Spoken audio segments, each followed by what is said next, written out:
Good morning, students. This is Vectors lecture number 1. The official portion starts now. Last time it was just the introductory lecture, some do's and don'ts. Right? Now, in school you have studied what are scalars and what are vectors, but you know only the basics. Only the basics in the sense, only the definition. Scalars are those physical quantities which can be described by size alone. Size in the sense quantity, how much. For example, I say my mass is 95 kilogram, right? Then it is described only by size, right? It means I am 95 kilogram heavy.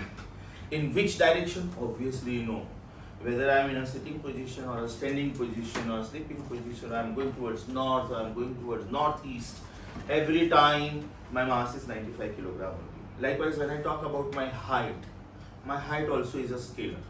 Likewise, if I talk about my age also is a scalar because it is time. That means scalars are those physical quantities. I will give you enough time to copy it up. No need to write anything. Right? Don't write anything. I'll give you enough time. Secondly, what happens is the notes are very beautifully written. Right? So at times you just need to add certain things. Otherwise, right? Just take help on this. Now see, here I have written tensors. Tensors you will come across in 12th standard. But I will introduce all this in the beginning only. So later you know, okay, fine, we heard about this. Okay. So those kind of things when I tell you, you can add them at the top, at the bottom, wherever you want. And please take care of this very nicely. Whatever extra literature you are writing, please take care of it very nicely. Because when the final book comes, it is already printed, binding work is going on, I told you last time. That time you have to download everything what you have written here extra. Whatever is printed fine. But whatever is written extra on the board, that you are going to add. Right? So when I am speaking something, when I am teaching something, in fact when any teacher, irrespective of whether it is physics or chemistry or bio, whatever, right? When your teacher explains you something, that time concentrate. No need to write that time. So scalars are those physical quantities which can be described by size alone, which can be described by quantity alone, which can be described by magnitude alone. You must have heard about the word magnitude maybe. In school बेटा कौन सा word सुना था आप लोगों ने? Magnitude. Magnitude means size या तो quantity. How much alone. Whereas to describe them, you need magnitude also and you need direction also. For example, if I talk about distance covered, right? I will simply have to say I am walking for 3 meters. If I talk about how fast I am driving, I am not interested in knowing in which direction my car is going. Right? Then I am talking about current. Current is I, which is Q by T, which is charge flowing upon time. Right? That means I am just interested in knowing how much quantity of charge is flowing for a given time. Now here comes something tricky. Because students feel, sir, if we have to talk about magnitude and direction, both. We do talk about the direction, right? We say that the current is flowing from the positive terminal of the battery to the negative terminal of the battery. Then why it is not a vector? Mind you, the direction which we are talking about is conventional current. Let us have a very beautiful example of this.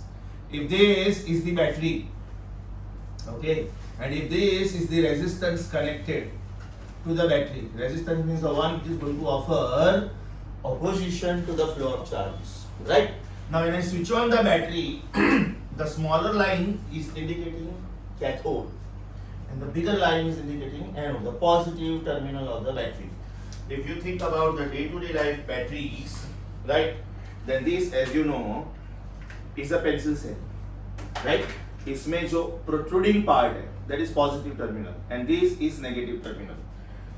Inside the device where this battery has to be put, they are given clear indication in the form of plus and minus. Now if you connect the battery ulta, this particular device will not work, right? So there is a spring here and it is very clearly written over there that negative terminal should go there, therefore positive terminal should go on the other side. And now when I try to operate this remote control, it will work. Now, very important thing, when you say, sir, current is flowing from positive terminal of the battery to the negative terminal of the battery. So now I will ask you, okay, then in which direction the current is flowing? As per the diagram, you will say anti-clockwise. As per the diagram, you will say anti-clockwise. I will not agree with you. I will say, okay, the battery is shown like this, that's why. What if I reverse the terminus? Then the current will flow clockwise. That means your statement is changing. Current is charge flowing per unit time. And charge is a scalar quantity. Charge means number of electrons flowing. Number of electrons flowing. Q का मतलब होता है बेटा एनिंग. ये मैं जितने छोटे छोटे छोटे डिटेल्स लिख रहा हूँ, they are going to help you in different chapters. There is a chapter called current electricity also. There is a chapter called electrostatics also. There is a chapter called capacitors also. Everywhere you are going to use source of EMF. Source of EMF. So Q is equal to NE. N means how many. E means electrons. For example, if I want to understand what is the meaning of 1 ampere of current. 1 ampere of current is equivalent to 1 coulomb of charge. 1 coulomb of charge flowing through the circuit for 1 second. For 1 second. Are you getting this? That is the meaning of it. And Q का मतलब होता है N. इसका मतलब N का मतलब होता है Q by E. Right? Q N का मतलब होता है Q by E. From which you can find out the number of electrons. Right? अभी मुझे ये ढूंढना है कि 1 coulomb of charge मतलब कितना? 1 coulomb of charge मतलब कितना? So can I see if N is equal to Q by E? Right? And if this is 1 coulomb, and if this is 1 coulomb, then can I say charge on one electron is 1.6 into 10 raised to minus 19? ये आपको पता है बेटा, charge of the electron is known to you. 1.6 into 10 raised to minus 19. 10 raised to minus 19 will go up. This will give me N is equal to 10 raised to plus 19 when it goes up. 10 raised to plus 19 when it goes up. IGCSE students? Anybody? Okay, because वो लोग calculator use करते हैं तो शायद कुछ चीजें पता ना हो. कुछ भी नहीं पता है, कुछ भी by chance. Don't compromise, please. Immediately ask me. Please understand you are coming from different boards. Somebody is from SSC, somebody is from ICSE, somebody is from CBSE, somebody is from IB, somebody is from IGCSE. That means your portions were little different. So by chance if you see something on the board, एकदम raise hand. Sir, ये नहीं सुना है sir. Trust me, it is 2 minutes job for me. Right? But these are the basics for you. Very, very important basics. Now, this is 1 coulomb. Right? Upon 1.6 into 10 to minus 19 मतलब ये ऊपर जाएगा 10 to plus 19 होगा upon 1.6. Can I write this 10 to plus 19 as 10 into 10 to plus 18? सोचो बेटा, 10 to 1 and 10 to 18 is 10 to 19 upon 1.6 will give me 10 upon 1.6 as 100 upon 16. 100 upon 16 means 25 upon 4. 25 upon 4 means 6.25 into 10 raised to 18. ध्यान से सुनो बेटा, ये electrons लिखने का style है. ये मैं स्पेलिंग लिख रहा हूं और अब के बाद मैं इसको ऐसे लिखूंगा e raised to minus s. e का मतलब होता है electron because it is shown with minus sign. S is plural.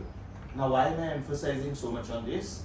There is one exactly similar particle which is known as positron. Which is known as positron. Positron का मतलब होता है identical in all respects to electron. दोनों का mass same होता है, दोनों का charge same होता है. But electron is a negative polarity and positron is a positive polarity. So finally, when I say 1 ampere of current is flowing through the circuit, that means 1 coulomb of charge is flowing through the circuit for 1 second. And 1 coulomb of charge मतलब 6.25 million electrons. Are you getting this? When you simply say कि 1 ampere of current is flowing through the circuit, that means 6.25 into 10 is to 6 into 10 is to 6 into 10 is to 6 means overall 10 is to 18 electrons flow through the circuit per unit time. अब बेटा आप ये switch ध्यान से देखोगे ना, आपके घर में ये सब स्विचेस होते हैं. ओके, यहाँ पे लिखा हुआ है 32 ampere DP. Now this switch has to be a heavy duty switch because these are the switches which are controlling the AC, air condition, and air condition is working on a very high power. It is working on 2500 watt. इसके लिए मैं 3 ampere 6 ampere का switch use करूंगा तो चलेगा, right? But AC के लिए मुझे हैवी ड्यूटी स्विच यूज करना पड़ता है. Right now both the ACs are on. That means there is too much of electrical load on the circuit right now, right? If I don't use heavy duty switches, then बार-बार वो trip हो जाएगा, बार-बार वो trip हो जाएगा, and the circuit may be damaged also. There may be a short circuit also, right? और एक बात, by chance कभी भी circuit trip हो जाता है. These are very simple, basic tips in practical life, right? Which science students know, and if they don't know, they must know. कभी भी switch trip हो गया, तो आप लोगों ने अपने घर पे सबसे पहले ये main box देखना होगा. Okay, this is the main box, right? These are different switches on the basis of which different devices are controlled. Some of them control the tube lights, some of them control the fan, if water cooler, etc. Some of them control AC, right? इसमें लिखा हुआ है AC1, AC2, AC3, likewise. अभी जो extreme left है ना बेटा, ये extreme left, it is a big switch. This is called master switch. अगर मैंने ये बंद कर दिया, that means all the devices will not work, right? When the fire takes place, you should switch off this first, so that there is no short circuit anymore. You should go to the kitchen immediately and close the gas pipeline. Before the fire brigade comes, you should do this. That is the meaning of that. So these are heavy duty switches. Understood? अभी आप इसको पूरे literature को ध्यान से देखोगे, right? तो ये सब कुछ स्केलर हुआ कि Q is how much quantity of charge, N means how many electrons together constitute this much of charge, and so on. Yes or no? So mind you, हम लोग जब करंट के डायरेक्शन के बारे में बात करते हैं, हम लोग एक्चुअली करंट की बात नहीं कर रहे, हम लोग बात कर रहे हैं the flow of current is opposite to the flow of negative charges.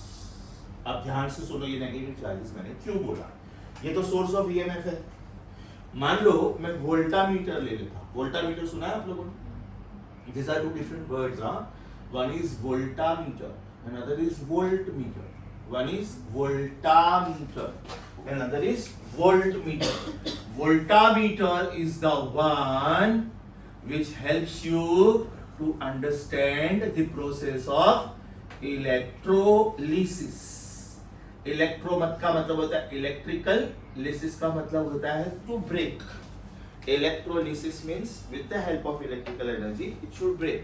Now the design of voltameter is like this. The design of voltameter is like this. You are taking some solution. You are taking some solution, right? Say sodium chloride, salt water. Okay. Now salt water means NaCl. Now you want to separate Na and Cl. You want to separate Na and Cl. So if this is sodium chloride solution, there are two electrodes placed inside this. One electrode is connected to the positive terminal and other electrode is connected to the negative terminal. Now when you switch on the supply, this solution will be divided into Na plus ions, Na plus ions and Cl minus ions. So Na plus ions are known as cations, positive ions, and Cl minus ions are known as anions. सुना है बेटा आप लोगों ने? कुछ भी नहीं सुना है ना? Please immediately stop me. Sir, I have not heard about this. Absolutely no problem. See, because we continuously teach 11th and 12th, 11th and 12th, 11th and 12th. So we are not bothered about reading 8, 9, 10 standard book कि क्या है. खाली हम लोग ऊपर से देख लेते हैं कि बच्चों का syllabus क्या है, right? But we don't go in depth. So by chance if something you have not heard, please let me know. Now, if this is the positive charge and if this is the negative charge, then the negative charges will be heading towards positive terminal and the positive charges will be heading towards negative terminal. जब हम लोग battery की बात करते हैं, we have got one type of charge, that is negative, right? But when we talk about material like this, there are positive charges also, negative charges also, right? Now positive charges they go towards cathode and negative charges they go towards anode. तो अभी current का direction क्या गिनने का? Then the rule says that direction of flow of positive charges, direction of flow of positive charges should be taken as direction of current. Direction of flow of positive charges is direction of current. क्योंकि यहाँ पे बेटा दो charges थे ना, दो type के charges थे, पॉजिटिव एंड नेगेटिव. अब वहां पे आपके पास एक ही टाइप का चार्ज है, कौन सा? Negative, right? तो अभी डायरेक्शन ऑफ करंट क्या लेने का? Now I will change my statement little bit. Direction of flow of positive charges is direction of current. That means direction opposite to the flow of negative charge should be the direction of current. Yes. ये statement आप कैसे बोलोगे बेटा? उल्टा language में आप कैसे बोलोगे? Therefore, direction of current is opposite to the flow of the direction of current is opposite to flow of negative charge. ये दोनों स्टेटमेंट का मतलब सेम हुआ ना बेटा? ये दोनों स्टेटमेंट का मतलब सेम हुआ. मतलब वहां पे अगर मैं करंट एंटी क्लॉकवाइज क्लॉकवाइज बोलूंगा तो उसका कोई सेंस नहीं बनता है. उसका कोई सेंस नहीं बनता है. किसी ने अगर ये सर्किट उल्टा कनेक्ट किया तो, अब फॉर एग्जांपल ये सर्किट इधर इधर ये सर्किट मैंने बोर्ड से इधर बनाया, इधर हवा में. आप लोगों के लिए ये करंट एंटी क्लॉकवाइज हुआ, लेकिन वही मेरे लिए ये करंट क्लॉकवाइज हुआ क्योंकि मैं सर्किट के दूसरे साइड पे हूँ. It is so simple as this. It is so simple as this. If this body is performing circular motion, the eraser is performing circular motion, मैं इसकी मूवमेंट को कैसे बोलूंगा? क्लॉकवाइज. लेकिन आप लोगों को ये कैसा दिख रहा है? एंटी क्लॉकवाइज और काउंटर क्लॉकवाइज. लॉजिक समझा? बराबर. अब मैं ये नहीं बोलूंगा नहीं यार क्लॉकवाइज, आप लोग गलत हो, मुझे तो क्लॉकवाइज दिख रहा है.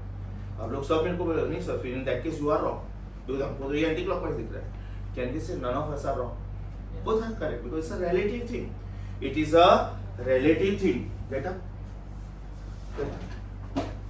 You get up? Very brilliant, very good. Right? Sit down. Sit down. I'm saying I'm tall. I'm saying I'm tall. My statement is wrong. Because with respect to whom बोला ही नहीं मैंने. Get up? See, my statement becomes true. Sit down. Get up? My statement is false. So when I say I'm tall, my statement, thank you so much. When I say I'm tall, my statement is incomplete because I have to compare it with someone. Likewise, when I say this student gets 72 marks and this student gets 95 marks, who is scholar? Who is scholar? You cannot give that. Reason? मैंने out of नहीं बोला था. इसने 80 marks का paper दिया और उसका 72 है, और उसने 150 मार्क्स का पेपर दिया है और उसका 95 मार्क्स है. That means she is scholar. Yes और नो? हाँ, अगर मैं ऐसा बोलता कि she gets 70 to 100 and she gets 95 on 100, so obviously this student is scholar. That is yes or no? That means out of is very very important. Out of how much is very very important, and that is called relative score. इसका मतलब ये हुआ बेटा कि when I think about this circuit, right, how I am connecting the battery according to the direction is decided. Another masterpiece of example. Masterpiece. आप लोगों ने थोड़ा बहुत लेंस थियरी किया है, yes or no? तो जब आप लेंस का डायग्राम बनाते हो तो आप फोकल लेंथ कब पॉजिटिव होगा कब नेगेटिव होगा ये सब लिखते हो कि नहीं? ऑब्जेक्ट डिस्टेंस कब पॉजिटिव होगा कब नेगेटिव होगा लिखते हो कि नहीं? एक सिंपल सी बात है, एक सिंपल सी बात है. This is lens, convex lens. This is the principal axis which is passing through exactly through the optical center of the lens. This is called optical center. This is focus. This is twice focus. This is focus. This is twice focus. अब आप अलग अलग positions पे object रखते हो, right? और अलग अलग पोजीशंस पे आपको इमेज मिलता है. For example, if I keep my object between F and 2F, yes or no? I will get the image beyond 2F. Yes or no, students? But if the same object I am keeping between P and F, between P and F, so beta this behaves like a simple microscope, and I get my answer on the same side. Yes or no? Red के time पे red diagram देखने का और green के time पे green diagram देखने का. Have you understood this? अब इसमें आप क्या बोलते हो? 1/f is 1/v minus 1/u. जब आप रेड वाला डायग्राम लेते हो तब आप इमेज डिस्टेंस को पॉजिटिव बोलते हो, सर ना? लेकिन वही जब आप ग्रीन वाला डायग्राम लेते हो, आपको यही इमेज डिस्टेंस नेगेटिव लिखना पड़ता है। इसका मतलब ये थोड़ी है कि डिस्टेंस नेगेटिव है। डिस्टेंस नेगेटिव है का मतलब ये होता है कि when you start measuring the distance here, you are going in a direction opposite to the movement of light. Light किधर से आ रहा है बेटा? ऑब्जेक्ट से आ रहा है, बराबर? तो light is moving in this direction, right side, right? If you measure the distance in the direction of light, the distance should be taken as positive, and opposite to the direction of light, the distance should be taken as negative. तो ये actually हुआ sign conventions, वो distance negative नहीं है in reality. Example मैं ये बोलता हूँ कि I am 5 feet 8 inches tall, बराबर? Now she is 5 feet 6 inches tall, so I will say I am plus 2 inches in comparison with her. But this guy is 5 feet 10 inches, so I will say I am minus 2 inches in comparison with this guy. That does not mean my height is negative. My relative height is negative. Got my point? Suppose we are talking about the age, we are talking about the time. You are around 15 years old. I am 54 years old. Let us take this as a round figure. I am 55. Let us take this as a round figure. Can I say I am plus 40? Can I say you are minus 40? इसका मतलब ये नहीं है बेटा कि आपका as negative है। Statement कैसे बनेगा? I will say I am 40 years elder to you, or I will say you are 40 years younger to me. Yes or no? So when I say younger to me, that means I am taking care of negative side. Logic समझा? So this is one most important question कि sir school में तो हम लोगों ने पढ़ा था कि direction of current is opposite to the direction of flow of electrons. तो हम लोग उधर direction of current word use करते हैं, तो फिर करंट स्केलर क्यों है? In this chapter in 11th standard physics you are going to get most beautiful answer of it, most beautiful, even if you are not convinced by this. There is one term called dot product. और dot product का मतलब ये होता है कि when you multiply two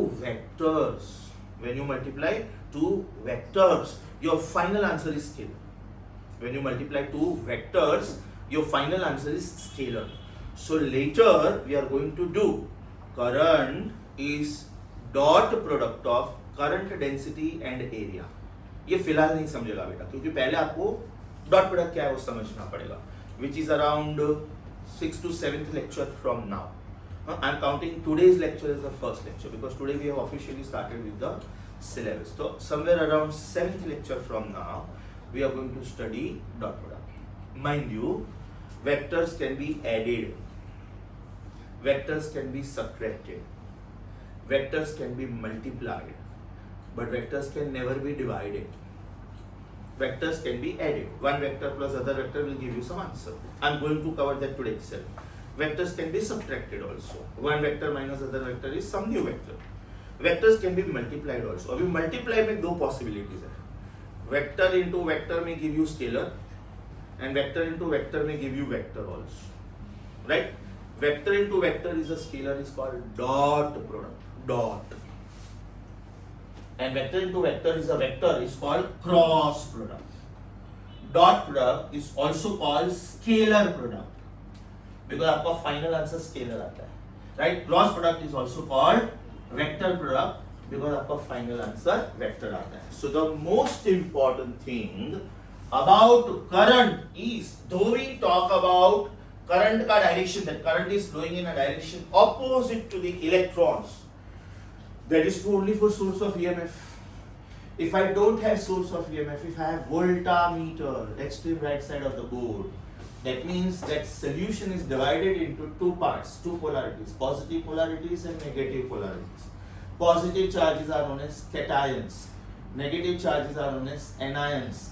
Cations go towards cathode, anions go towards anode. Now because there are two categories of charges flowing, which one should be counted as direction of current? So we say direction of flow of positive charges. Right. Usually हम लोग इसको high potential बोलते हैं ना बेटा। जब आप इसको सर्किट डायग्राम ड्रॉ करोगे तो आप ये टर्मिनल को पॉजिटिव लिखते हो, ये टर्मिनल को नेगेटिव लिखते हो। Now if you see the normal tendency, then the substance has tendency to go from high to low. Get up please. Right अगर ये दोनों के हाइट सेम होते ना तो ये स्केल ऐसे होता, राइट लेकिन ये दोनों के हाइट सेम नहीं है, मतलब स्केल ऐसा है। यस और no? Now if I put a sphere here, the sphere will go from where to where? This to this कि दिस टू दिस? बराबर ना? Thank you. That's why we say it is high to low. If you think about two water tanks, this is one water tank, this is another water tank, and in between there is a connecting pipe, and this pipe is controlled with the help of a valve.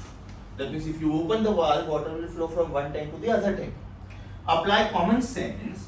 If this is the tank with this much of water, and if this is the tank with this much of water, right now if I open the tap, water will flow from left to right or right to left? It will flow from left to right. That means it will flow from high level to low level.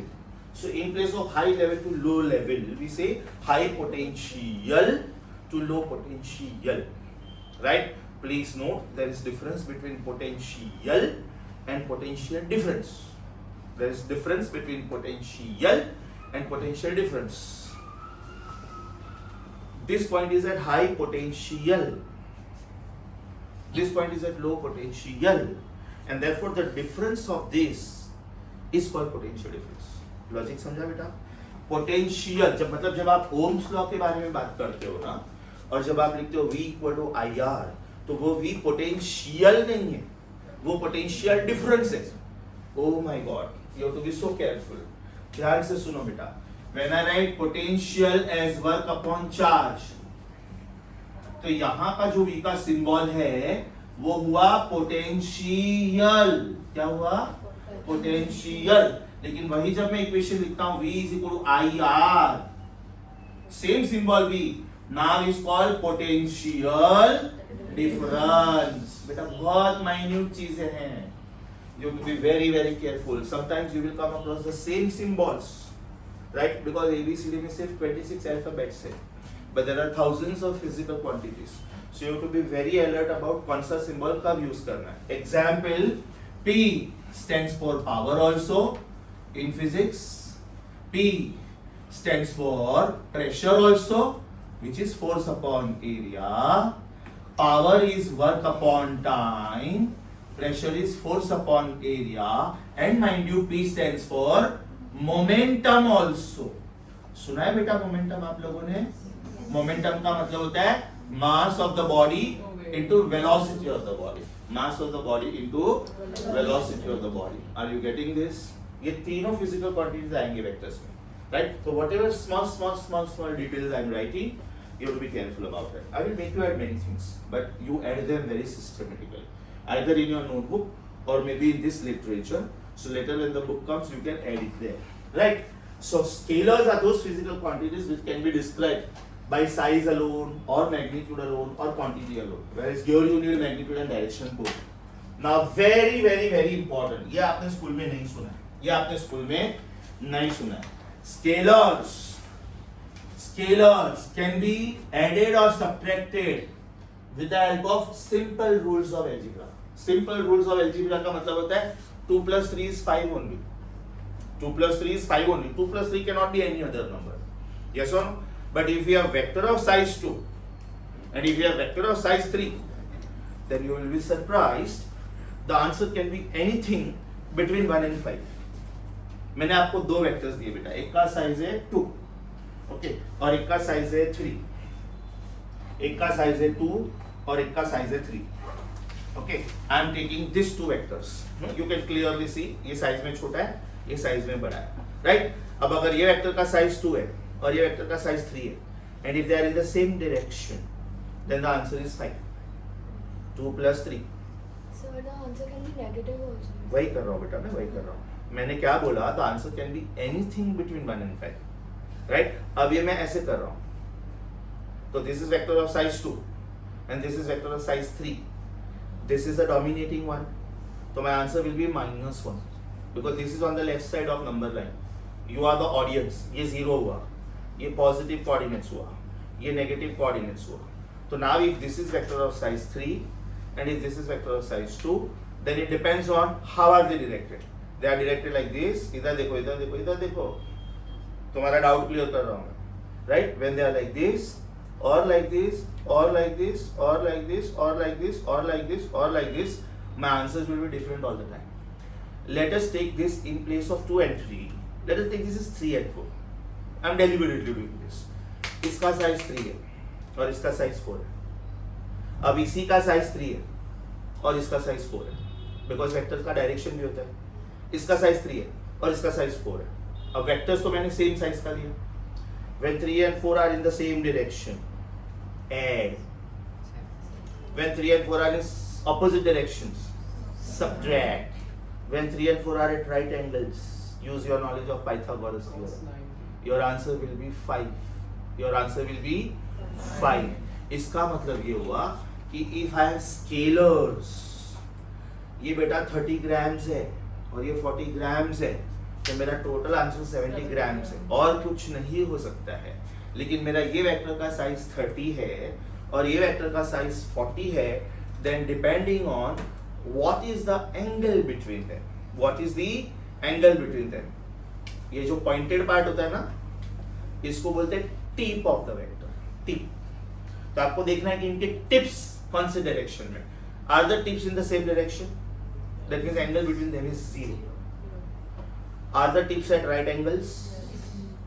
Are the tips in opposite direction? Right? So they are called parallel vectors. Parallel का मतलब क्या होता है बेटा? Angle is 0. इसका मतलब होता है perpendicular vectors. इसका मतलब होता है anti-parallel. Parallel, perpendicular, anti-parallel. Right? This means angle is some acute angle. This means angle is some obtuse angle, right? So today I am just talking about acute angle and obtuse angle and right angle and zero angle and 180 degree. But next time we are going to do very beautiful mathematics of this also, because today mostly we will be able to do theory. So when you add or subtract the scalars, scalars can be added or subtracted. Scalars can be added or subtracted by simple rules of algebra. Simple rules of algebra. Right? Whereas vectors can be added or subtracted by rules of vector algebra. अब बेटा algebra में और vector algebra में क्या फर्क है? Vector algebra और algebra में क्या फर्क है? Over here, angle between the vectors is compulsory. Angle between the vectors is compulsory. मतलब आपको ये दोनों वेक्टर्स के बीच का एंगल क्या है ये पता होना चाहिए. Yes or accordingly your answer will change. Right? Over here your answer is simply. Over here your final answer is physical quantity 1 plus physical quantity 2. Right? अगर आप दो वेक्टर्स ले रहे हो. But over here your final answer is, ध्यान से सुनो बेटा, ध्यान से सुनो, is physical quantity 1 का स्क्वायर plus physical quantity 2 का square plus 2 q1 q2 cos of theta under root. Cos of theta under root. मतलब मेरे पास बेटा अगर एक फिजिकल क्वांटिटी है 3 साइज का, दूसरा फिजिकल क्वांटिटी है 4 साइज का, then my answer is 3 square plus 4 square plus 2 3 4 cos of an angle. इसका साइज 3 था, इसका साइज 4 है, ये दोनों के बीच में एंगल क्या है बेटा? 0. तो इधर आपको लिखना चाहिए cos of 0 degree under root. Now what is cos of 0? Proud of you. Very nice. Cos of 0 is 1. तो ये क्या हो गया बेटा? Root of 9 plus 16 plus 2 3 जा 4 जा 1 जा, because cos of 0 is 1. अब ये क्या टाइप का हो गया, ध्यान से सुनो. Is it 3 plus 4 the whole square का स्क्वायर रूट? ये आपने जो लिखा है, is it 3 plus 4 the whole square का स्क्वायर रूट?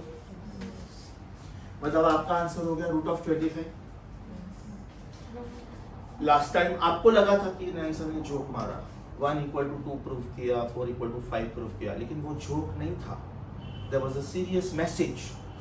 1 equal to 2 में क्या क्या मैसेज था? Something upon 0 is not defined, something upon 0 is wrong. 4 equal to 5 में क्या मैसेज था बेटा, याद करो.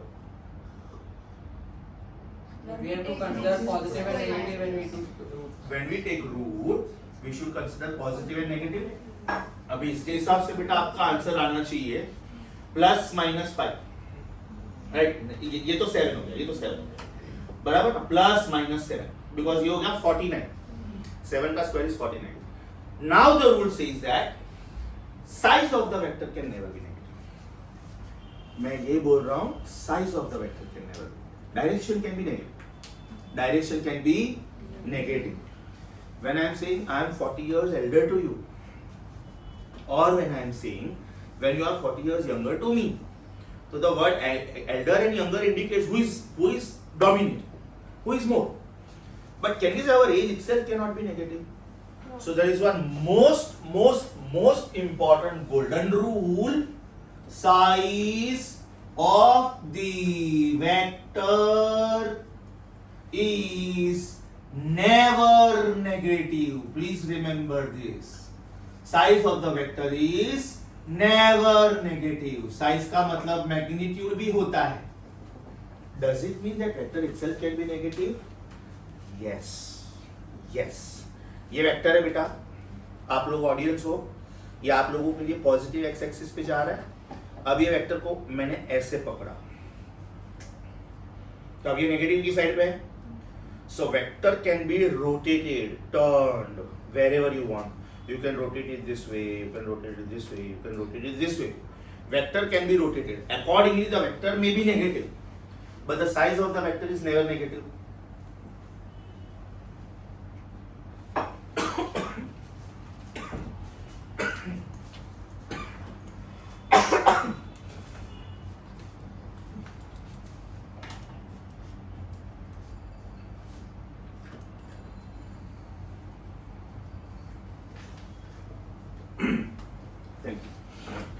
Vector can be negative.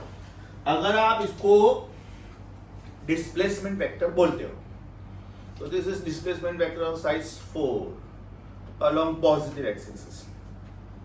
अब इसको मैं डिस्प्लेसमेंट वेक्टर बोल सकता हूं बेटा, but this is along negative x axis, मतलब मुझे नेगेटिव पॉजिटिव बोलना पड़ेगा. But what about the size? Size is 4 only. Is that very very clear? So golden rule, size of the vector is never. और यही दो vectors थे, और मैंने इनके बीच का एंगल क्या दिया था? ये दोनों वेक्टर्स के बीच का एंगल दिया था 0. सोचो बेटा, ये एंगल 90 है. वही वेक्टर है 3, वही वेक्टर है 4, लेकिन जब आप इधर 90 लिखोगे, what is cos of 90? Very good. मतलब ये थर्ड टर्म 0 हो गया. मतलब अभी आपका आंसर 7 नहीं आया, अभी आपका आंसर 5. यस और नो? अब ये वेक्टर ऐसा किया मैंने, ये शायद आप लोगों ने स्कूल में नहीं सुना है, क्योंकि आप लोगों ने 0 से 90 तक सुना है. नेक्स्ट लेक्चर में मैं 180 तक आप लोगों को लेके जाऊंगा, राइट. फिलहाल सिर्फ इतना याद रखना है कि if cos of 0 is 1, then cos of 180 is -1. Cos of 0 is 1, then cos of 180 is -1. तो जब आपने बेटा इधर 180 लिखा, तो आपका ये साइन नेगेटिव हो जाएगा. सोचो, इसका मतलब ये 3 - 4 द होल स्क्वायर हो जाएगा. इसका मतलब ये +-1 आएगा. बट रूल क्या बोलता है? Size of the vector cannot be negative. Size of the vector cannot be negative. Logic समझा? Super sure. एल्जीब्रा और वेक्टर एल्जीब्रा में क्या फर्क है समझा? Please note. आप ये पहली बार सुन रहे हो लाइफ में. एल्जीब्रा एंड वेक्टर एल्जीब्रा में क्या फर्क है समझा? एल्जीब्रा मतलब simply add them, don't do anything else. 3 + 4 is 7 only. It cannot be 6.999 also. It cannot be 7.001 also. It cannot be any other planet. A number in the system, right? If I take vector of size 3, ध्यान से सुनना मेरा statement. If I say vector of size 3 and vector of size 4, I have infinitely many answers. And my answers will lie between sum and difference. My answer will lie between sum and difference. Vector algebra का मतलब ये होता है बेटा कि आपका final answer some से कम होगा और डिफरेंस से ज्यादा होगा. मतलब अगर मैं दो वेक्टर्स ले रहा हूं, एक का साइज है 3 और एक का साइज है 4, तो बेटा आपका फाइनल आंसर कितना आंसर्स पॉसिबल है? 1 to 7. इनफाइनाइट. बिकॉज 0 से 180 के बीच में आप कितने एंगल्स के बारे में सोच सकते हो? इनफाइनाइट. ऐसा नहीं बोलने का कि सर 0 और 180 के बीच में 180 एंगल्स है, 1 डिग्री, 2 डिग्री, 3 डिग्री. नो, आप लोग 1 डिग्री को फर्दर डिवाइड कर सकते हो. 1 डिग्री का मतलब होता है 60 मिनट्स. हर एक मिनट को भी आप फर्दर डिवाइड कर सकते हो. 1 मिनट का मतलब होता है 60 सेकेंड्स. मतलब ये डिग्री हुआ, ये मिनट हुआ, ये जो सिंगल डैश है ना ये मिनट हुआ, और ये जो डबल डैश है वो सेकंड हुआ. The way you look at your watch and you are saying कि sir 1 hour is 60 minutes and each minute is 60 seconds, therefore 1 hour is 3600 seconds. वो आप टाइम के टर्म्स में बोलते हो. एंगल के टर्म्स में सेम है बेटा, सेम.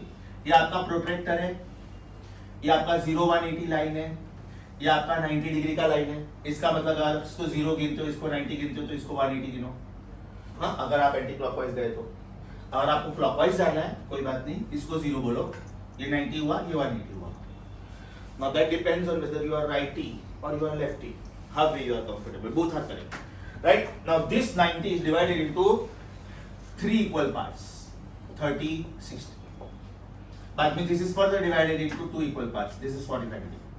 बाद में this is 20 degree, 10 degree. Likewise ये 1 degree आएगा. ये 1 डिग्री को आप फर्दर 60 पार्ट्स में डिवाइड कर सकते हो. Each part is per minute. Further 60 equal part. Each part is per second. Right? Further 1000 equal parts. Millisecond. Further 1000 equal parts. Microsecond. Likewise. बराबर? तो ऐसा नहीं बोलने का कि 0 और 180 के बीच में there are 180 angles. No. Degree आप अपने कन्वीनियंट के लिए लेते हो. Down the line you can further divide it into minutes, seconds, etc. तो ये भी बेटा आपके लिए एक्स्ट्रा इंफॉर्मेशन हुआ. इन सारे एक्स्ट्रा इंफॉर्मेशंस आपको ऐड करने बाद में. राइट? यहां तक समझा? So most important, scalars are those physical quantities which can be described by size alone, magnitude alone. Vectors are those physical quantities which can be described by magnitude and direction both. Scalars can be added or subtracted by simple rules of algebra. We call this as arithmetic also. 2 plus 3 is 5, that is all. Right? But when I have a vector of size 2 and when I have a vector of size 3, how many answers are possible? Infinitely many. And these answers will lie between what and what? They will lie between 1 and 5. Because 2 और 3 का difference है 1 और 2 और 3 का sum है 5. अच्छा, this will be decided by whom? By the angle between the two. By the angle between the two. अगर ये दो वेक्टर्स के बीच का एंगल 0 है, then cos 0 will come. Right? Sir, not -1 and 5. Yes. Sorry? No, not -1. Very good question. ध्यान से सुनो बेटा. There is difference between subtraction and difference. ध्यान से सुनो. बहुत अच्छा क्वेश्चन पूछा इसने. There is difference between subtraction and difference. अगर बेटा मैं 2 - 3 लिखता हूं तो मेरा आंसर -1 है. लेकिन अगर मैं 2 डिफरेंस 3 लिखता हूं तो इसका मतलब होता है +1. डिफरेंस का मतलब होता है ग्रेटर माइनस स्मॉल, और सब्ट्रैक्शन का मतलब होता है compulsorily first minus second. Good you asked me this question. ध्यान से सुनो बेटा, क्योंकि ये बहुत छोटी छोटी चीजें हैं, ये बुक्स में नहीं मिलेंगी आपको. राइट? ये बुक्स में नहीं मिलेगी. सब्ट्रैक्शन का मतलब होता है कंपल्सरीली फर्स्ट माइनस सेकंड, जबकि डिफरेंस का मतलब होता है कंपल्सरीली लार्जर माइनस स्मॉलर. और इसको लिखने के दो तरीके हैं. Either you can write 2 difference 3. आप लोगों ने ये साइन ज्योमेट्री में सिमिलैरिटी के लिए देखा था, लेकिन अलजेब्रा में इसको डिफरेंस भी बोलते हैं। या तो फिर इसका लिखने का तरीका है to -3 two vertical lines with the same size, और इसको बोलते हैं मॉड्यूल, या तो absolute value. Very good, absolute value मतलब इसमें हम लोगों को माइनस साइन नहीं लेना है, right? This is +1। Very good question बेटा, वापिस सुनो। 54 minus 15 is 39, means I am 39 years elder to you or you are 39 years younger to me. मैंने elder और younger बोला इसलिए दोनों बार 39 बोला, right? But what is your relative age with respect to mine? -39. What is my relative age with respect to you? +39. Logic समझा बेटा? तो subtraction और डिफरेंस का मतलब सेम नहीं है। सब्ट्रैक्शन में मेरा आंसर नेगेटिव हो सकता है, डिफरेंस में मेरा आंसर कभी नेगेटिव नहीं होता। डिफरेंस मतलब larger minus smaller, simple. Difference का मतलब क्या है बेटा?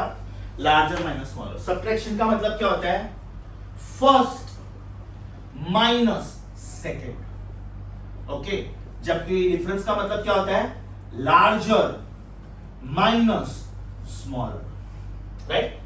इसका मतलब होता है मे बी नेगेटिव। आपका ये आंसर नेगेटिव हो सकता है, राइट? यहां पे मैं बोलूंगा नेवर नेगेटिव, है ना? ऑलवेज पॉजिटिव, ऑलवेज पॉजिटिव, या तो 0। अगर दोनों फिजिकल क्वांटिटी सेम हुआ तो आप भी 15 इयर्स के हो, आप भी 15 इयर्स के हो, तो आपका डिफरेंस 0 होगा, यस और, लेकिन नेगेटिव कभी नहीं होगा। लॉजिक समझा बेटा? Super sure. Are you understanding the difference between the word algebra and vector algebra? What is the meaning of algebra? Angle not required. What is the meaning of vector algebra? Angle compulsory. Compulsory. What is the meaning of algebra? Unique answer. What is the meaning of vector algebra? Infinitely many answers. And these answers lie between what and what?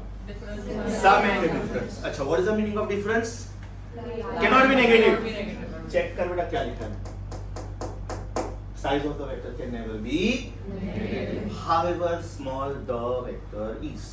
अब आपको जो जो physical quantities पता है बोलते जाओ बेटा one by one. मैं पूछूंगा इनफैक्ट आपको लेंथ स्केलर की vector, breadth scalar because breadth also is a length, height scalar, thickness scalar, area scalar, volume scalar, density scalar, because density is mass upon volume.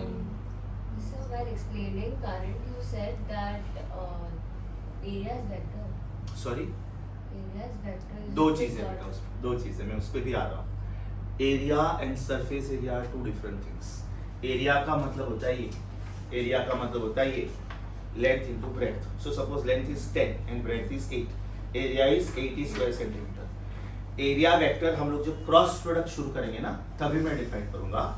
Area vector का मतलब होता है it is the vector drawn always perpendicular to the given area. मतलब अगर ये area मैंने ऐसे रखा है तो ये एरिया वेक्टर हुआ। अगर ये एरिया मैंने ऐसे रखा है, मान लो बेटा आपका बेंच ऐसा नहीं, थोड़ा टिल्टेड है, तो फिर ये एरिया वेक्टर हुआ, ये एरिया वेक्टर हुआ, ये एरिया वेक्टर हुआ। एक बहुत सिंपल एग्जांपल देता हूँ, बहुत simple example. Is it a cylinder? बराबर ना? ये सर्कुलर एरिया हुआ ना बेटा, पाई आर स्क्वायर, तो ये इसका एरिया वेक्टर हुआ, ये, क्योंकि आपका सर्कल ऐसा है, बराबर ना? अब ये कर्व्ड एरिया हुआ, now curved area is 2 pi R H, तो बेटा ये एरिया वेक्टर हुआ, ये एरिया वेक्टर हुआ, ये एरिया वेक्टर हुआ। We are going to learn one article called flux. Flux का मतलब होता है number of quantity, I mean number of things going out या तो coming in, right? Example, I am firing bullets. Please hold this. Now when she is holding it like this, and when I fire bullets, I can fire maximum number of bullets through this. I am having the stand gun fixed, बराबर? ये ऐसे ही fire कर रहा है। अब बेटा थोड़ा थोड़ा इसको रोटेट करते जाओ, ऐसा, वेरी गुड, और करो, सुन, रुको। अभी बेटा कुछ बुलेट्स इसके बाहर से चले जाएंगे, वेस्ट हो जाएंगे, थोड़ा और रोटेट करो, थोड़े और बाहर से जाएंगे, थोड़ा और रोटेट करो, एग्जैक्टली। अब जब ये ऐसा होगा ना, सोचो सारे बुलेट्स वेस्ट हो जाएंगे, एक भी बुलेट इसमें से नहीं जाएगा, right? So the number of bullets passing through the given area is called flux of bullet. right? The amount of water flowing through the pipe is called influx. The amount of water coming out is called outflux. तो उसमें ये area vector आने वाला है. फिलहाल मैं क्यों नहीं बोल रहा हूँ? बिकॉज उसके लिए हमको पहले डॉट प्रोडक्ट समझना पड़ेगा, क्रॉस प्रोडक्ट समझना पड़ेगा. And do not worry, trust me, मैंने डे 1 बोला था कि ये चैप्टर एनसीईआरटी बुक में एज अ चैप्टर नहीं है. एक छोटा सा 5-6 पेज का उन्होंने लिटरेचर दे दिया है, सेइंग दैट ओके वेक्टर्स इसको बोलते हैं. And trust me, I will take approximately 11 to 12 lectures, right? Because without this 90% of physics cannot be understood. 90%, trust me. Okay, so wait for that. Area is a scalar, surface area is a vector, right? Area is a scalar, surface area is a vector. जब आप scalar और vector का category लिखोगे ना, उसमें मैं ये लिखवा दूंगा. अगर बेटा ये रेक्टेंगल है, ओके, और ये लेंथ है और ये ब्रेड्थ है, so what is area of this rectangle? Area is length into breadth, right? अभी यहाँ पे आपको जिधर मर्जी आती है उधर एक पॉइंट बनाओ, जिधर मर्जी आती है, राइट? यूजुअली जब आपको एक ही पॉइंट सिलेक्ट करना होता है, we take the geometrical centre, right? और यहां से एक परपेंडिकुलर बनाओ, यहां से एक परपेंडिकुलर बनाओ. ये भी आपकी मर्जी, ऊपर बनाना है ऊपर, नीचे बनाना है नीचे, but it should be perpendicular, right? Then this is denoted as A के ऊपर वेक्टर का sign, and this is called surface area vector. क्या बोलते हैं बेटा इसको? Surface area vector. आपने जो क्वेश्चन अभी मुझे पूछा है ना, it is one of the most important class questions, and trust me, in 90% of the books this is not explained, right? This we even we study when we study MSc level का books, there which literature they explain कि what is the meaning of area vector, yes or no? खाली area बोला बेटा तो scalar, लेकिन surface area बोला तो vector. तो जब मैं आपको टाइम दूंगा ना पढ़ने का कि स्केलर्स के बारे में पढ़ो, वेक्टर्स के बारे में पढ़ो, फिजिकल क्वांटिटीज के बारे में पढ़ो, उधर एक जगह पे एरिया वर्ड आएगा स्केलर में. वेक्टर जब आप पढ़ोगे ना तो उसके एग्जांपल्स में सरफेस एरिया वेक्टर वर्ड डालेंगे. And what is surface area vector? It is always a vector drawn in perpendicular direction to the given area. ये बोर्ड मेरे लिए एरिया है ना, तो ये बेटा एरिया वेक्टर, राइट? अब ये डोर भी मेरे लिए एरिया है, तो ये वेक्टर ऐसे बनेगा, ऐसे नहीं बन सकते. Area vector is always perpendicular to given area, right? Ceiling vector है, सॉरी एरिया है, तो ये वेक्टर ऐसे बनेगा. या तो it will come from the third floor का फ्लोर टू सेकंड फ्लोर का फ्लोर, और else it can go to upside, but it should be perpendicular. So sir, the breadth and length are in the xy plane. Oh, the surface area vector will always be Brilliant, excellent, excellent. If length and breadth are in xy plane, that means area vector is along z axis. If length and breadth are in yz plane, area vector is along x axis. Simple. दो की मारामारी में इसका answer. जब मैं black और white colour को mix करूंगा ना, मुझे ब्लैक भी नहीं मिलेगा, व्हाइट भी नहीं मिलेगा, ग्रे मिलेगा. ये सब जब मैं रेड और येलो को मिक्स करूंगा, मुझे रेड भी नहीं मिलेगा, येलो भी नहीं मिलेगा, ऑरेंज मिलेगा. Brilliant, perfect. When two things are in a particular plane, right? बहुत सिंपल रूल है बेटा इसका. इसको बोलते हैं right handed triad. Right handed triad. अगर ये लेंथ है और ये ब्रेड्थ है, मतलब आपका एरिया इधर है, तो ये एरिया वेक्टर हुआ. अगर ये लेंथ है और ये ब्रेड्थ है, मतलब आपका एरिया इधर हुआ, तो ये एरिया वेक्टर है. Is that clear? Is that clear? If length and breadth are in xy plane, where is area vector? Along z axis. If length and breadth are in yz plane, area vector is along x axis. If length and breadth are in xz plane, area vector is along y axis. याद कैसे रखने का? दो की मारामारी में तीसरा answer. India और पाकिस्तान फाइट करे, दोनों में से किसी का भला नहीं हो रहा है. यूएस का भला हो रहा है, क्योंकि वो दोनों को वेपन्स बेचते हैं. रशिया और यूक्रेन में जब वॉर होता है ना, तो दोनों को अपने अपने कंट्री में नुकसान होता है. It's a big loss, right? But other countries are taking advantage of it because they will go for supply of oil और सप्लाई ऑफ वेपन्स और सोल्जर्स और whatever. Ultimately there is a vested interest in that, financial interest. Logic समझा बेटा? चलो वापिस इधर आ जाओ. और कौन सी फिजिकल क्वांटिटीज है जो आप स्केलर बोल सकते हो? Power for example. Power is work upon time. Are you getting this? Vectors में आप क्या क्या बोल सकते हो? डिस्टेंस के बदले डिस्प्लेसमेंट. Very good. स्पीड के बदले वेलोसिटी. स्पीड के बदले वेलोसिटी. फिर अभी किसी ने एक्सीलरेशन बोला, perfect. Acceleration is a vector, उसके बाद में force is a vector. Momentum. Very good. Momentum is a vector. Okay, so momentum is mass into velocity. Momentum is mass into velocity. So अगर velocity बोला तो v के ऊपर arrow डालने का, and therefore p becomes a vector. Are you getting this? So here we get another golden rule. Another golden rule. Scalar into scalar is always a scalar. Example q is equal to it. Example q is equal to it. Check करो बेटा. I is equal to q by t, no? So can I say q is equal to it? Time is a scalar, current is a scalar, so charge should be a scalar. Another rule. Scalar into vector. Scalar into vector is always a vector. Is always a vector. Example. Force is mass into acceleration. ये arrow सिर्फ उसके ऊपर डालने का जो vector जो scalar है उसके ऊपर गलती से भी एरो नहीं डालने का. और momentum is mass into velocity. इधर कौन सा एग्जांपल दिया था बेटा मैंने? इधर कौन सा एग्जांपल दिया था? Yes, q is equal to it. q is equal to it. और या तो आप ये भी बोल सकते हो distance is speed into time. Speed is distance upon time, no? Speed is distance upon time. So can I say distance is speed into time? Usually we denote distance as s. Second kinematical equation, s is equal to ut plus half at square. Right? Speed को हम लोग लिखते हैं v और t को लिखते हैं t. आप इसके बदले d भी लिख सकते हो. d for distance चलेगा, no problem. Right? So second example इधर मैं दे रहा हूँ. Distance is equal to speed into time. Now most important thing is vector into vector. Vector into vector. इसमें बेटा दो पॉसिबिलिटीज है. आपका आंसर स्केलर भी हो सकता है और आपका आंसर वेक्टर भी हो सकता है. Right? So when you multiply two vectors and if your final answer is a scalar, we call this as dot product. And it is symbolized as dot. It is symbolized as dot. Dot product. And when your final answer is vector, we call this as cross product. And it is symbolized as cross. Right? What are the examples? When I start with this multiplication wala article, that time we will discuss.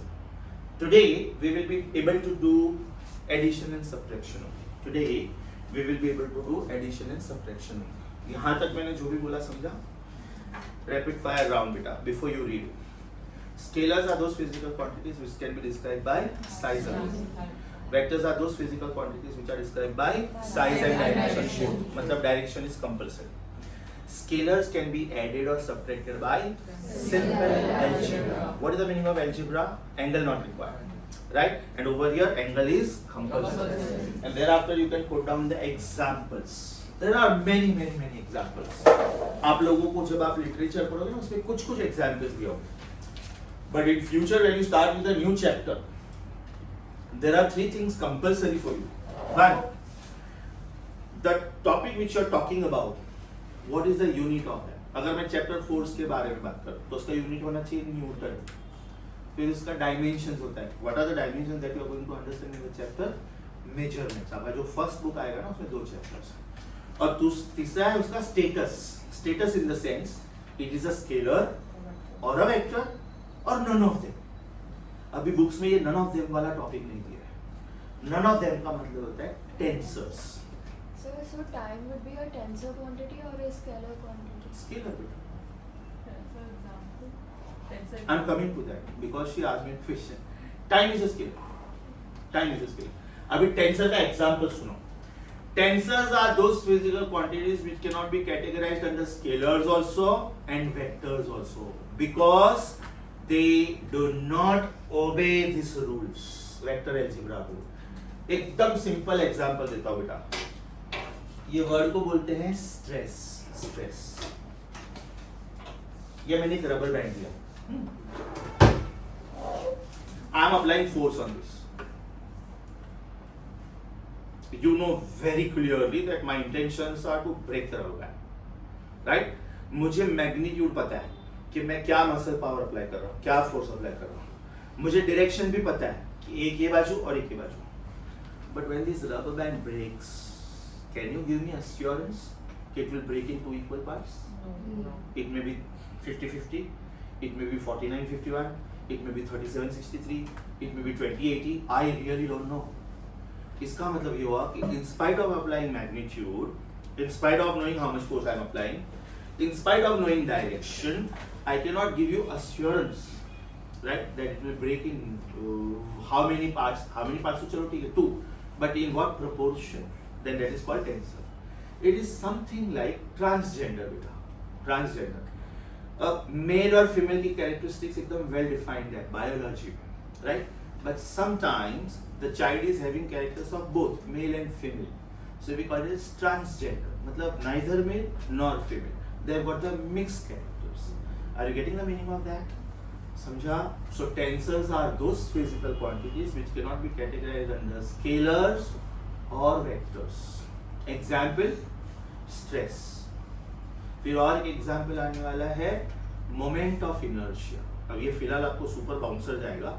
अगर मैं एक line में बोल दूं तो उसका मतलब ये होता है कि ये बॉटल को मैं ऐसे रोटेट करता हूँ तो इसका स्पीड कुछ होता है, लेकिन यही बॉटल को मैं हॉरिजॉन्टल करके इधर से रोटेट करता हूँ तो इसका स्पीड और कुछ होता है, राइट? एग्जाम्पल, अगर बेटा मैं ऐसे रोटेट करूंगा ना तो मेरा स्पीड ज्यादा होगा, लेकिन अगर मैं कुछ हॉरिजॉन्टल से लटका देते रोप से and then when they make me rotate my mass distribution is more.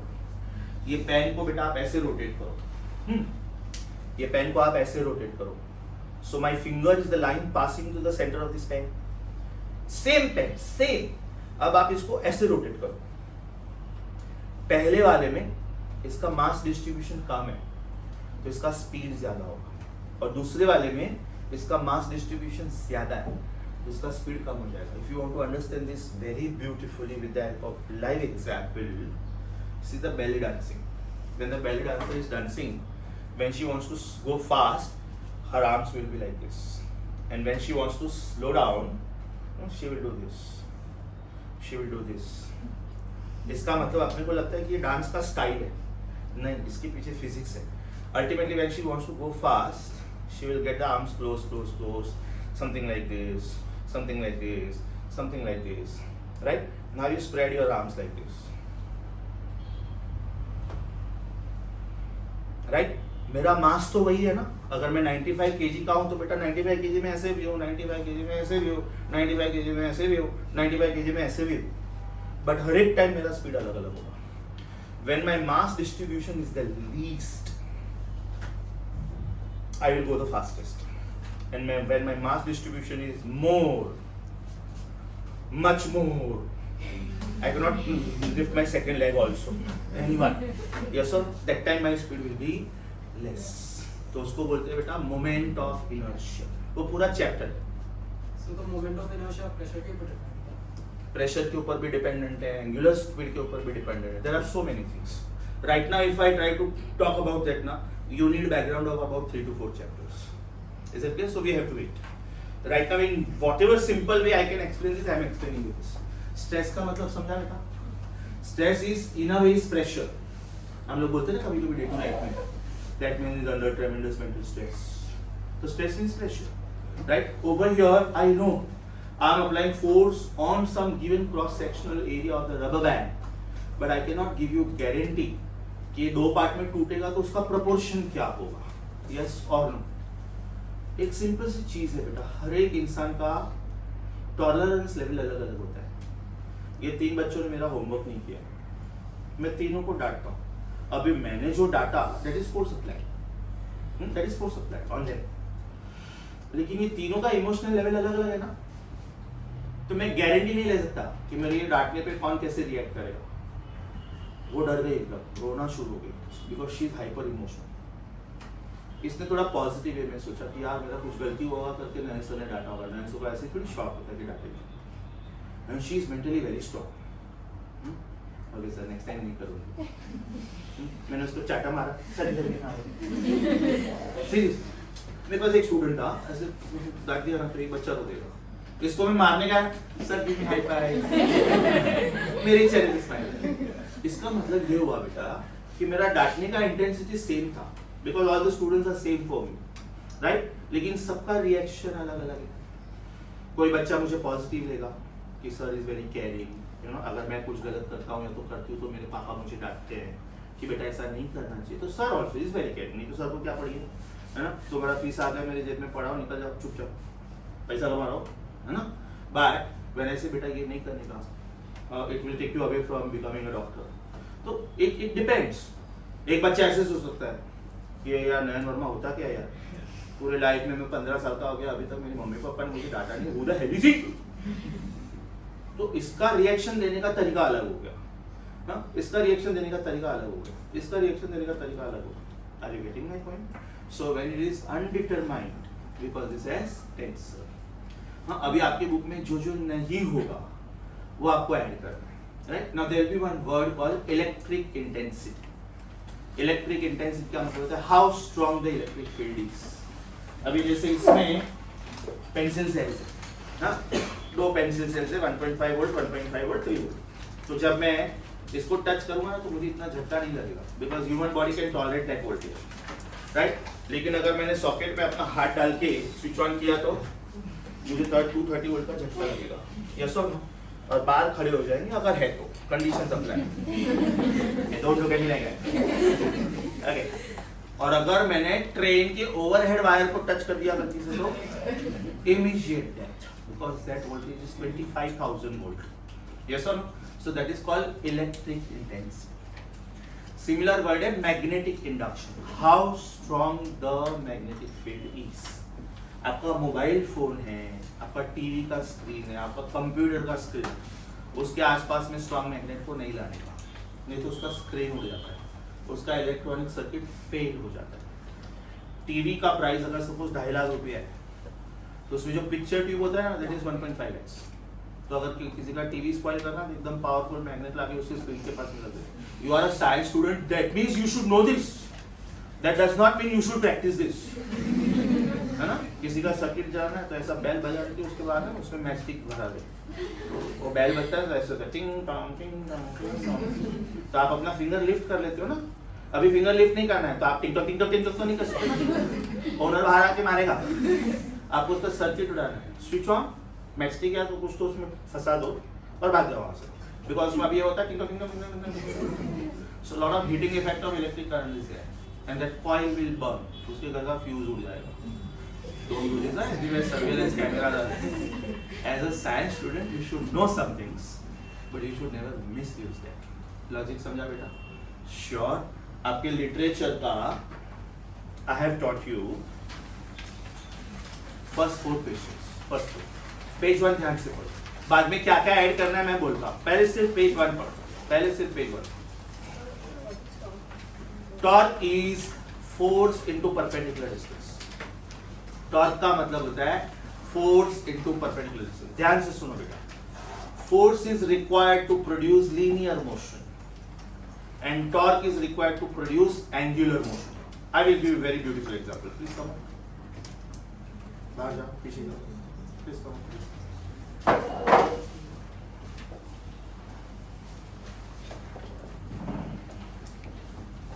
Force और टॉर्क का मतलब समझो।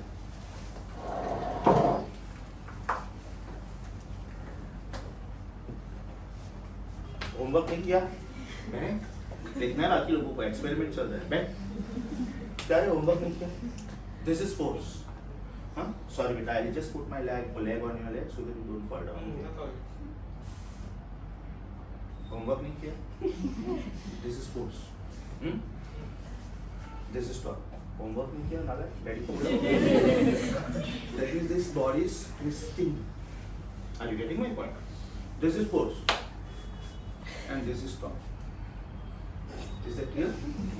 अब इसको मैंने पाँव नहीं रखा और पुश किया, he is moving in the direction of force.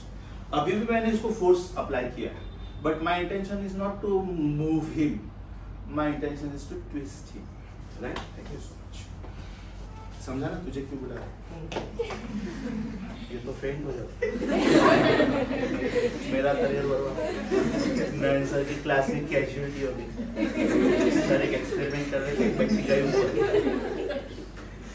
Check बेटा check, when I switch on the fan, वो फैन एक ही जगह पे रोटेट होता है।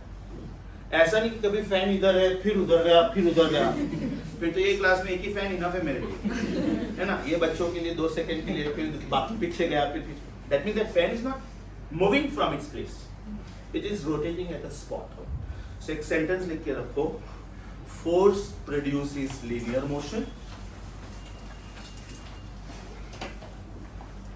आपने फेयर बुक बनाया ना बेटा, एक फेयर बुक बनाया, बेटर है फेयर बुक में लिखो।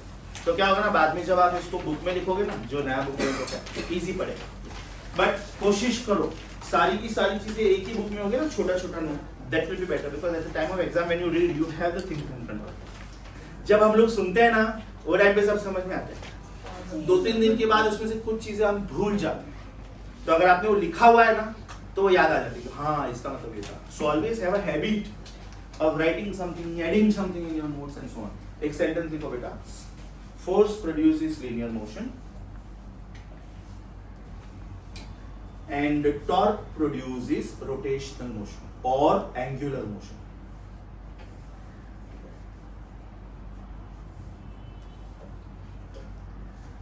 Force produces linear motion and torque produces angular motion. बोलो बेटा। सर वोल्टेज टेंसर रहेगा क्या स्केलर? Sorry? वोल्टेज टेंसर रहेगा क्या scalar? Because voltage V Yeah. is work upon charge. Now work is force into displacement, but work is force dot displacement. So work is going to be a scalar. I get that, but then there's still 2 points defined, right? The displacement between the two. Same thing बेटा, वही बोल रहा हूँ। इसके लिए आपको dot product के लिए वेट करना पड़ेगा, क्योंकि जब तक आपको डॉट प्रोडक्ट और क्रॉस प्रोडक्ट पता नहीं है ना, तब तक आप ये विजुअलाइज नहीं कर पाओगे। Wait for no problem. ये सेंटेंस है क्या? Tension is a force, force is a vector. Tension is a force, force is a vector. Tension किस में प्रोड्यूस होता है? ध्यान से सुनो बेटा, इधर देखो, मेरी तरफ देखो सब लोग। I am putting this eraser on my palm, right? So the weight of the eraser is acting on my palm, that is acting vertically downwards. My palm reacts back according to Newton's third law. तो इसको बोलते हैं reaction force, या तो सिर्फ reaction या तो normal reaction. Normal because it is at right angles. लेकिन यही इरेजर को अभी मैंने डायरेक्ट नहीं पकड़ा है, वाया स्ट्रिंग पकड़ा है। मतलब ये बॉडी मेरे हाथ में है ही नहीं, मुझे फिर भी इसका वेट फील होता है। कौन फील करवाता है? Tension in the string. So tension is always acting along the string, along the wire, along the cable, along the rope.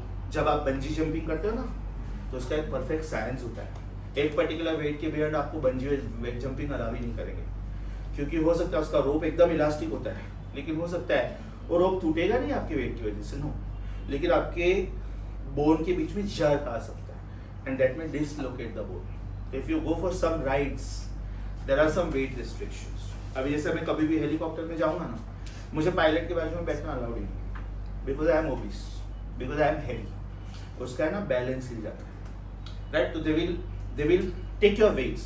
Suppose हम 4 पैसेंजर्स जा रहे हैं हेलीकॉप्टर राइड में, तो एक तो सीट पायलट के लिए फिक्स है, एक पायलट के बाजू में 3 पीछे। Now that depends, it's 4 seater helicopter और 5 सीटर और 7 seater, right?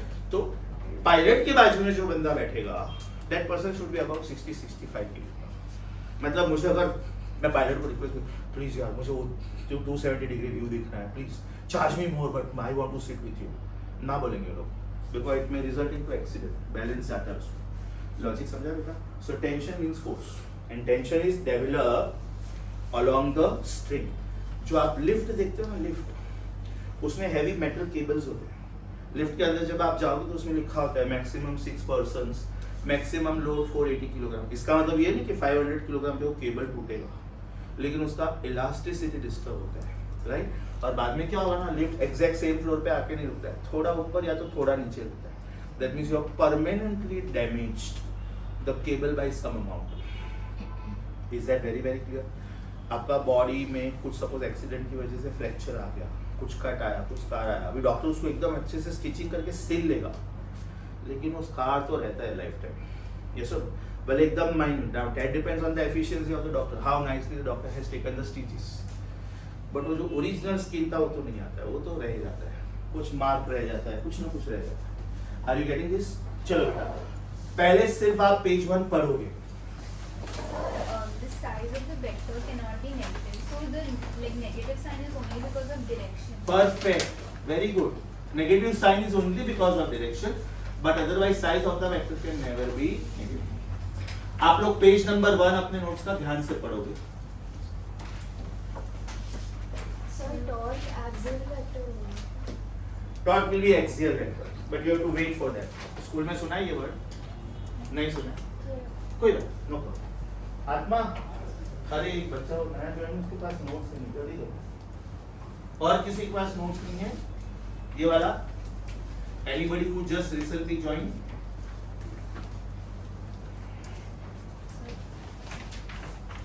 How is it calculating size of vector and that also matters? Wait for that. That's our next article. That's our next article. I want you to read page number 9. इसका मतलब इसके आगे आपके book में 8 pages होंगे जिसमें basic चीजें दी होगी मैंने, which is useful for entire physics. I want you to read questions 1, 2, 3, 4. Then I will make you add certain things.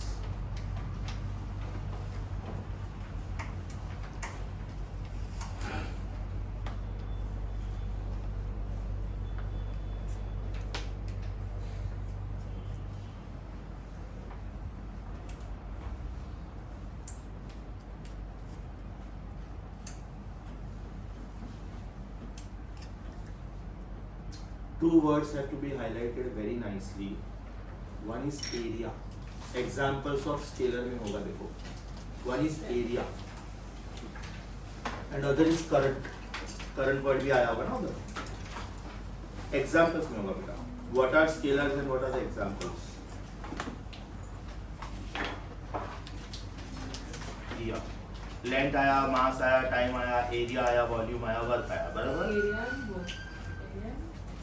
Current, वो करंट वर्ड किधर है मैं आपको नीचे वेक्टर्स के एग्जांपल लास्ट उसमें लिखा है कि वो हाँ बोर्ड मैग्नेट कि वो वेक्टर नहीं है. current is, we talk about the direction but still it is a scalar because it fails to obey laws of vector algebra. ठीक है, वो क्लियरली लिखा हुआ है रीजन। ये पेज रीडिंग वाइज खत्म करो बेटा। सॉरी नो नो बेटा, आपको फिर ठंडी लग रही है? फाइन ना?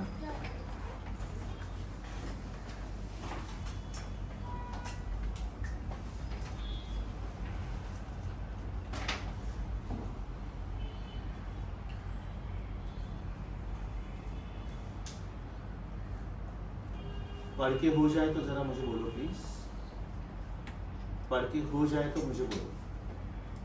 हाँ, अब आप अपना बुक लो, बुक, क्योंकि इतना सारा लिटरेचर लिखने में आएगा नहीं। आप अपना बुक लो और मैं जो जो बोलता हूँ वो ऐड करते जाओ। हाँ? जहां पे मैं ये टाइप का सिंबल लिखता हूँ ना, ये टाइप का, मतलब वो आपको ऐड करना है। जहां पे मैं ये टाइप का सिंबल यूज करता हूँ, मतलब that article is very very important, FAQ, frequently asked questions. जहां पे मैं ये टाइप का सिंबल करता हूँ, that means it is difficult to understand, खोपड़ी, so please be extra alert. Okay, चलो बेटा शुरू करें। ये आपका फर्स्ट आर्टिकल हुआ, और ध्यान से सुनो, इधर मैं नंबरिंग करता हूँ, 1 ये पूरा आर्टिकल, 2 इधर V का मतलब पोटेंशियल, लेकिन इधर V का मतलब पोटेंशियल डिफरेंस, उसके बाद में 3 ये पूरा आर्टिकल, ओके, यहाँ तक, ओके। ये ऑलरेडी जब आपके बुक प्रिंट होके आएंगे ना, उसमें ये स्टाइल में मैंने दिया हुआ, राइट। उसके बाद में ये 4 कि what do you mean by tensors. यहाँ पे मैं एग्जाम्पल लिख रहा हूँ, for example stress end moment of inertia. ये जो वर्ड है ना मोमेंट ऑफ इनर्शिया, ये रोटेशनल मोशन चैप्टर में आएगा, लेकिन फिलहाल आप इसको लिख सकते हो। ये हो गया 4th आर्टिकल, यहाँ तक। ओके फिर ये हो गया fifth article. Fifth, scalar into scalar is always a scalar. Scalar into vector is always a vector. Vector into vector are two possibilities. It may be scalar also, it may be vector also. And the fourth and the most important rule is vectors can never be divided. Vectors cannot be divided. अच्छा, why they cannot be divided? Because directions cannot be divided. आप numbers तो divide कर सकते हो, direction कैसे divide करोगे? Directions cannot be divided. अब एक बार बेटा sequencing देख लो. आप ये ऐड करोगे यहां तक, आर्टिकल नंबर 2 ये ऐड करोगे, आर्टिकल नंबर 3 ये ऐड करोगे, आर्टिकल नंबर 4 ये ऐड करोगे, आर्टिकल नंबर 5 ये ऐड करोगे. ओके, ये यहां तक. Are you getting this? And finally, article number 6. Area is a scalar, but surface area is a vector. समझा? Sequence समझा? क्या क्या ऐड करना है? Super sure? Anybody any confusion? I repeat. Electrical intensity और मैग्नेटिक इंडक्शन क्या? Electric intensity का मतलब होता है how strong the electric field is. Electric intensity word आया उधर? Underline करो आप. और इधर नीचे लिख लो, इधर नीचे. Electric intensity means how strong the electric field is. Electric intensity means how strong the electric field is. एक और वर्ड होगा मैग्नेटिक इंडक्शन. नेक्स्ट लाइन में लिखो. And magnetic induction means how strong the magnetic field is. And magnetic induction means how strong the magnetic field is. बराबर? आपको ये table copy करना है ना, तो ये टेबल भी कॉपी कर सकते हो, no problem. What is the difference between stress and tension? What is the relation between this? Difference between stress and tension. Stress and Tension. tension. Stress is a pressure ना बेटा, it is force upon area. Whereas tension is a force. Stress is a tensor. Tension is a vector. Stress is a tensor and tension is a vector because tension means force. Whereas stress means force acting on an area. Okay? अभी ध्यान से सुनो बेटा. ये जो मैंने लिखा सब आपको कॉपी करना है, राइट? एक बार आपका प्रिंटेड बुक आ गया, फिर ये सब चीजों की जरूरत ही नहीं पड़ेगी. Reason I call something as iPad notes. मतलब मैं ना पूरा एक सिनॉप्सिस टाइप लिखता हूँ iPad notes में, और बाद में अभी के सीनियर स्टूडेंट्स को मैं उसका प्रिंट आउट देता था. इस बार मैंने क्या किया, वो बुक में ही प्रिंट करवा के दे दिया. Right? You will see my hand written synopsis. So it is like the entire chapter in a nutshell. If you want to understand the chapter very fast in limited time, then how will you understand this? Okay, आप video pause कर सकते हो, stop मत करना please, pause.